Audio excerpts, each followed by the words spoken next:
سلام برو بچه، حالتون چطوره؟ به یه ویدیو جدید خیلی خوش اومدین. امروز اومدیم که روبیک مستر ام شنگشو رو بررسی کنیم.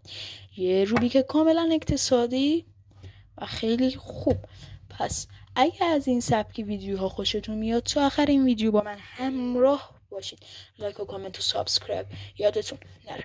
بریم سراغ ویدیو. Let's go. خب اول بریم سراغ جعبه فلزی خیلی خوب مقاوم مثل باکس عمل میکنه. اینجا نوشته mr.m به معنای مگنت، یه آدم رباتیک روبیکی. اینجا عکس شرکت شنگشو و چیز دیگه ای نداریم. اینجا هم یه دونه عکس روبیک. در این سخت با میشه من برم واش کنم بیام. خب وقتی که شما درش رو وا میکنین با همین چین صحنه روبرو میشین. یه دونه فوم داره.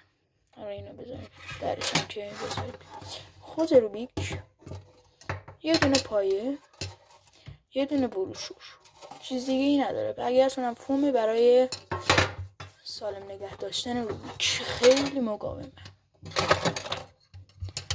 اینجا یه پایه داره که روبیک رو به این صورت میذارین روش. خیلی خوشگله. سراغ خود روبیک میریم. اول بریم سراغ مثل همیشه رنگ بندی قرمز، زرد، آبی، قرمز، سبز، نارنجی، زرد و سفید. رنگ بندی پررنگی داره، فقط نمیدونم چرا این سبزش تو دوربین حالت مثل آبیه، نمیدونم چرا، ولی انشالله حل میشه. چند تا فرمول باش میزنم. انصافا سنگینه.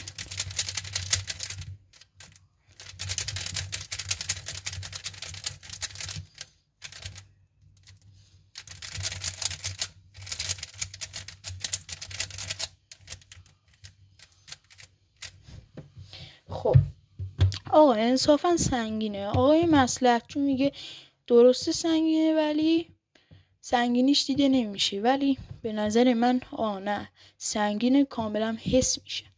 بریم سراغ مگنتا.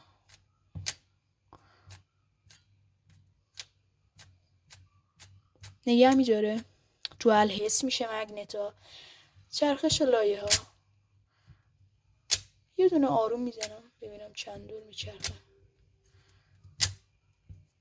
1.5 دور. اگه میخواین کامل 2 دور بچرخه باید خیلی فشار بدین. الان 3 دور شد. اوه. 2 دور. لایه ام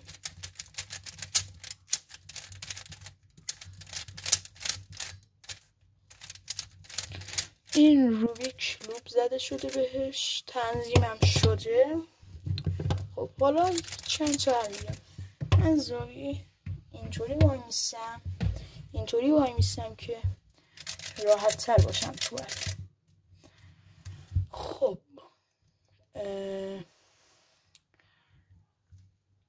یه دونه اینجا دارم. اینجا از گرینه استفاده میکنم. اینو اینجا گرینه، اینو با اون گرینه. 2 تا دیتو میزنم. اینو اینطوری و اینو با این. البته جا انداختم. اینو با این حلش کردم، جا انداختم. اینو با این حلش کردم و جا انداختم. اینم با این. البته بذار چسبیده نشه کارمون سر شه. جا انداختم. اینم که خود به خود درست شد. فرمول های آلل و پیل.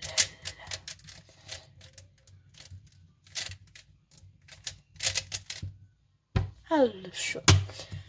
روبیک خوش دستیه. تو حل مگنتا بهتون کمک میکنه. سایزش یکم بزرگه، حدود 65 سانتی متری میشه،